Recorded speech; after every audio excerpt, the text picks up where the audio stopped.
যে এসআইআর এ যাদের নাম বাদ গেছে, শুনছেন তো, ডিলিট হয়ে গেছে, আমি তাদেরকে বলবো ভাই, এসআইআর আরো 11টা থেকে 12টা রাজ্যে হচ্ছে, শুনছেন তো? কোন রাজ্যে এরকম সমস্যা হয়নি যেটা বাংলায় হচ্ছে। বাংলাকে স্পেশাল করে টার্গেট করা হয়েছে, আর এই টার্গেটে বিজেপি হলো প্রকাশ্য দোষী।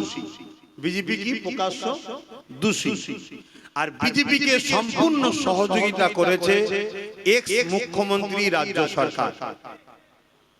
উদাহরণস্বরূপ অন্যান্য রাজ্যে এসআইআর হচ্ছে, কোন রাজ্যে এসআইআর এর মীমাংসার দায়িত্ব নির্বাচন কমিশন কি হাত থেকে বিচারপতিদের হাতে যায়নি, নির্বাচন কমিশনের হাতেই সব ছিল।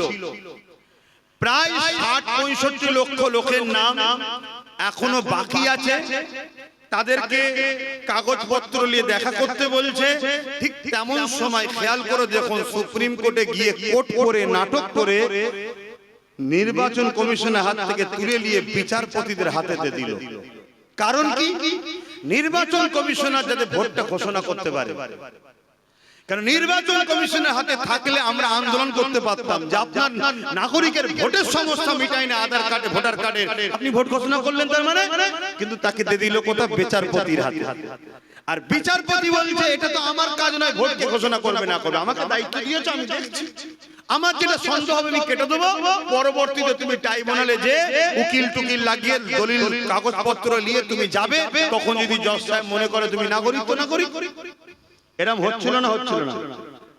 কিন্তু মালদায় কোন এক জায়গায় কিছু অ্যাক্সিডেন্ট ঘটাতে পুরো সেটাকে ঘেটে ঘ হয়ে গেল। এখন ঘোষণা শুনছি কি, যা হবে ভোটের পরে হবে। আদৌ ভোটের পরে হবে কি হবে না কোনো গ্যারান্টি আছে? এই যে 93 লক্ষ কম বেশি মানুষ আজকে বিপদে পড়েছে, এর জন্য সম্পূর্ণ দোষী কেন্দ্র সরকার। আর সেই সরকারকে সম্পূর্ণভাবে যে বাঁচাতে সহযোগিতা করছে সেটা হলো এক্স মুখ্যমন্ত্রী রাজ্য সরকার। আমার সঙ্গে আপনারা কি একমত হতে পারছেন? যদি না হন তাও বলবেন, একমত করা হতে পারছেন হাত তুলে সাক্ষী দেন। ব্যাস, এই যে মানুষকে ফাঁসানো হলো, যে মানুষকে ফাঁসায় সে জালিম না জালিম নয়। দ্বিতীয় নম্বর চলে আসেন, ওয়াকফ অর্থাৎ ইসলাম ধর্মের ধর্মীয় সম্পদ, মসজিদ, মাদ্রাসা, কবরস্থান, ঈদগাহ, খানকা, এটাকে কেউ যদি জুলুম করে ধ্বংস করে দিতে যায় সে জালিম না জালিম নয়। কেন্দ্র সরকারি ওয়াকফকে মিটাতে চাইছে না চাইনি, রাজ্য সরকার সাথ দিয়েছে না দেয়নি? জোরে বলো। তাহলে এরা দুজনই ওয়াকফের বন্ধু না দুশমন? জোরে বলো। দুশমন যে হবে আমার মসজিদ মাদ্রাসা, সে জালিম না জালিম নয়? এবারে চলে আসুন রাসূলুল্লাহর একটা হাদিস, এখানে আমার উলামা ভাইরাও রয়েছেন, রাগ না করে চশমা খুলে দিয়ে আসুন। কি ভুল হচ্ছে আব্বাস সিদ্দিকীর বুঝান, কিন্তু মনে রাখবেন বিপদে আমি আছি, আপনিও আছেন। আপনি ফুরফুরাওয়ালা হন, তাবলীগওয়ালা হন, দেওবন্দিওয়ালা হন, বেরেলিওয়ালা হন, আর যে কোনো ওয়ালা হন, বিপদে কিন্তু আমি আপনি উভয়ই রয়েছি। কেন? কবরস্থান আপনার আমার, মসজিদ আপনার আমার, মাদ্রাসা আপনার আমার, সবটা টার্গেট। তাই মনে রাখবেন, ব্যাপারটা বুঝার চেষ্টা করুন। তাই আমি বলবো, আল্লাহ রাসূলের মিশকাত শরীফের হাদিস, নবী বললেন কোন মুসলমান যদি অত্যাচারী জালিম জানার পর কোন মুসলমান যদি শক্তিশালী করার জন্য তার সাথ দেয়, ওই মুসলমান ইসলাম থেকে বেরিয়ে যাবে। আমি আবার একবার বলছি, কোন মুসলমান যদি অত্যাচারী জালিম জানার পরও তাকে শক্তিশালী করার জন্য সাথ দেয়, ওই মুসলমান ইসলাম থেকে বেরিয়ে যাবে। যারা এসআইআর এর নামে নিরীহ মানুষকে পেরেশান করছে তারা জালিম না জালিম নয়? এর জন্য কেন্দ্র সরকার রাজ্য সরকার উভয়ে দোষী না দোষী নয়? তাহলে এরা জালিম না জালিম নয়? যারা ওয়াকফকে মিটাচ্ছে কেন্দ্র ও রাজ্য সরকার, এরা জালিম না জালিম নয়? জানার পরও কেউ যদি এদেরকে ভোট দেয়, তার মানে শক্তিশালী করার জন্য, তারা ইসলামে থাকবে না বেরিয়ে যাবে? রাসূলুল্লাহর হাদিস। আর যে বেরিয়ে যায় তার জামাত, তার দাড়ি, তার টুপি, তার মুফতি, তার মাওলানা, তার বক্তা, তার হুজুর, আর কিছু রইলো? একটু মাথা ঠান্ডা করে কাজ করবে। রইলো এবারে এই কথা, রইলো বিজেপি চলে আসবে। বিজেপি আসার জন্য সব থেকে বেশি সহযোগিতা এই বাংলায় যিনি করেছেন তিনি রাজ্য সরকার। কেন? 15 বছর আগে এই বাংলায় কোনো বিজেপি ছিল না। ইনি বিজেপিকে এনেছে, খাল কেটে কুমির এনেছে। এক। দ্বিতীয় নম্বর, সে যেভাবে মুসলমানদের নামগুলোকে বাদ দিচ্ছে প্রতিটা বিধানসভায়, তাহলে আপনি যদি 20% 20,000 মুসলমান 30,000 মুসলমান ভোটই দিতে না পারেন, তাহলে আপনি রুখবেন কি করে? কিন্তু 2021 আমি বলেছিলাম যে চেয়ারের একটা পায়া তৈরি করো। আজকে যদি এই সরকারকে তুমি 2011 200 ইকুইভ্যালেন্ট 150টা কি 140টা দিতে, আর আমাদেরকে যদি 40 50 60 70টা দিতে, কম বেশি যারা ছিলাম আমরা, তাহলে একসাথে সরকার হতো না? হতো না। তাহলে এই সরকার কি এই জুলুম করতে পারতো? অতএব বোঝো, এখনো সময় আছে, এখনো সময় আছে। হাড়ুয়া হোক, বাদুরিয়া হোক, দেগঙ্গা হোক, বসিরহাট উত্তর হোক, ভাঙর হোক, মিনাকা হোক, ক্যানিং পশ্চিম হোক, ক্যানিং পূর্ব হোক, এই যে গুণ ভাবো, আমডাঙ্গা হোক, অশোকনগর হোক, এসব জায়গায় একদম বুঝতেই তো পারছেন আবহাওয়া সব উল্টো চলছে এখন। তাহলে এই জায়গায় আপনারা যারা এদিক ওদিক আছেন, আমি বলবো এদিক ওদিক না করে কমসে কম ভাবেন যে আমাদের হাতে 15-20টা থাকে, তাহলে লড়াই করার একটা জায়গা থাকবে। একটা ছেলে যদি এতটা লড়াই করতে পারে, তো এইটা একটু মাথায় রাখার জন্য আপনাদেরকে বলার অধিকার আছে না? একটু অধিকার বলে গেলাম। বাকি দুটো বিষয় বললাম, সেটা হলো এসআইআরের দুশমন, এসআইআর করে যে মানুষকে শেষ করছে যারা, আর যারা ওয়াকফকে মিটাচ্ছে, জালিমকে ভোট দিলে, জালিমকে শক্তিশালী করলে আল্লাহ রাসূল বলছে ইসলাম থেকে বেরিয়ে যাবে, একটু মনে রাখবেন। তাই আপনি হয়তো কাউকে ভালোবাসেন, আজকে সে কিছু ভুল করে ফেলেছে, আপনি ভালোবাসা ঝুঁকে পড়ে তার পক্ষে দাঁড়িয়ে সোশ্যাল মিডিয়ায় কথা বলছে, আপনি আপনার ভালোবাসাকে আরো পাকে পুঁতছেন। আমাকে যদি সত্যি কেউ ভালোবাসে, আমার যদি ভুল হয়, সে আমার হয়ে হাওয়া যদি দেয়, তাহলে জানবেন সে আমার দুশমন। আর সে যদি আমায় সত্যি ভালোবাসে, সে আমায় বুঝাবে যেটা আপনি ভুল বলছেন, তাহলে জানবেন সে আমার উপকার করলো।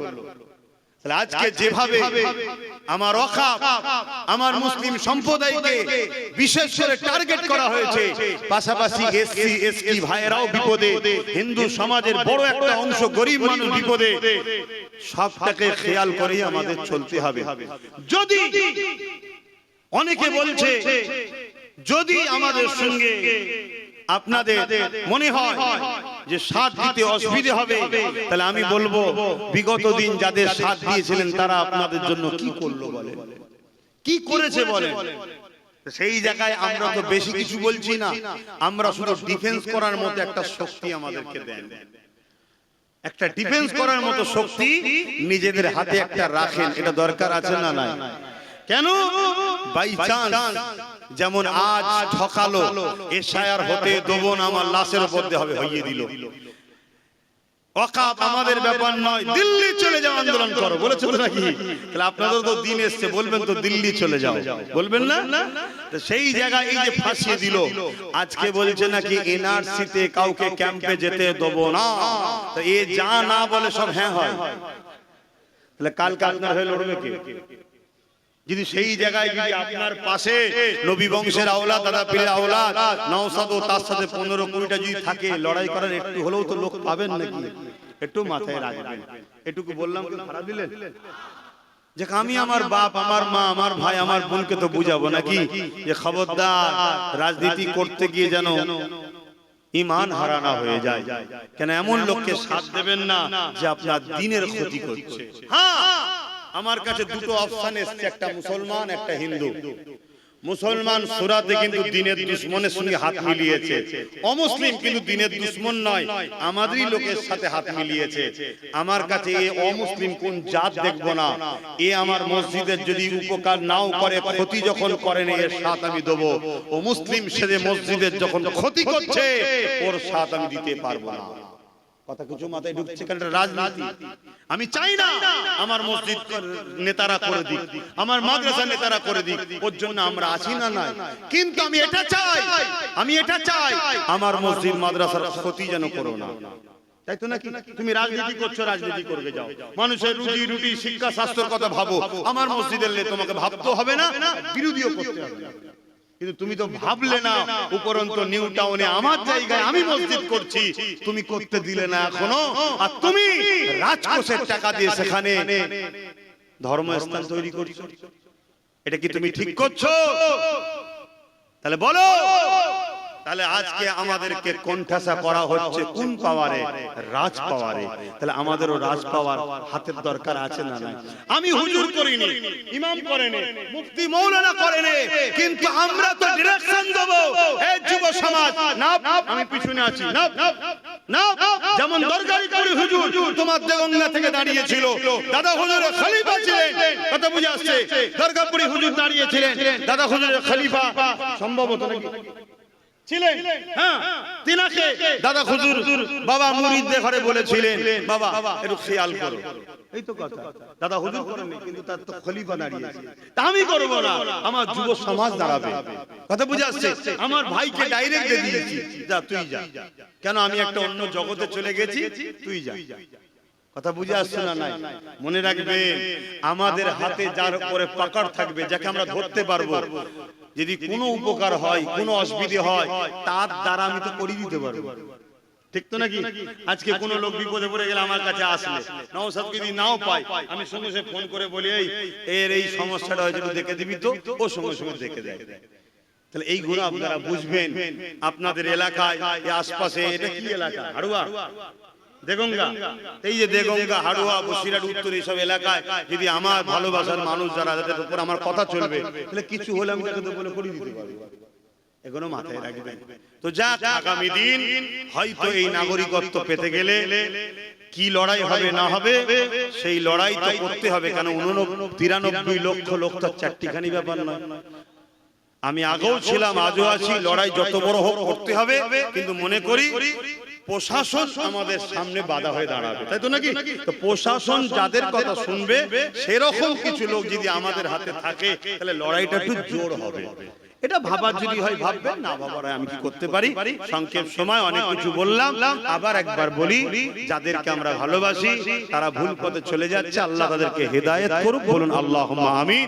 তাদেরকে যদি ফিরাতে চাই, সবচেয়ে বড় বিষয় হারা দরকার।